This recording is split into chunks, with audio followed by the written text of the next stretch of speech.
पवन सिंह के वीडियो 5 के नाचे आइया के बारे में जानेंगे।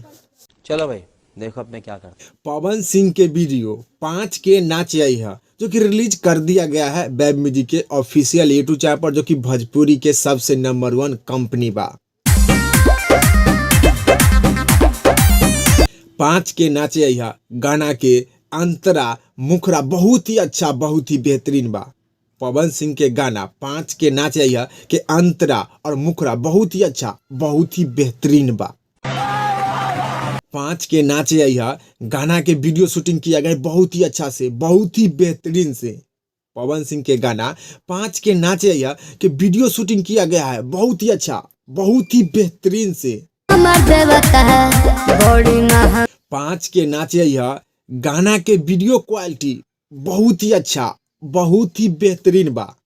पवन सिंह के गाना 5 के नाचे आइया के वीडियो क्वालिटी के बात करें तो वीडियो क्वालिटी बहुत ही अच्छा, बहुत ही बेहतरीन बा। वीडियो क्वालिटी A1 बा। 5 के नाचे आइया गाना के वीडियो में पवन सिंह और डिम्पल सिंह बहुत ही अच्छा, बहुत ही बेहतरीन डांस किए हैं। 5 के नाचे आइया गाना के वीडियो में पवन सिंह और डिम्पल सिंह बहुत ही अच्छा, बहुत ही बेहतरीन डांस किए हैं। 5 के नाचे आइया गाना के वीडियो वेब म्यूजिक के ऑफिशियल यूट्यूब चैनल पर रिलीज किया गया है, तो आप लोग भी जाइए और पवन सिंह के वीडियो 5 के नाचे आइया के देखिए और देखने के बाद नीचे कमेंट बॉक्स में बताइए कि आप लोगों को देखने में कैसा लगा। ठीक है, समझ गया। पवन सिंह के वीडियो 5 के नाचे आइया जो कि बहुत ही अच्छा, बहुत ही बेहतरीन बा। गाना भी बहुत ही अच्छा, बहुत ही बेहतरीन बा।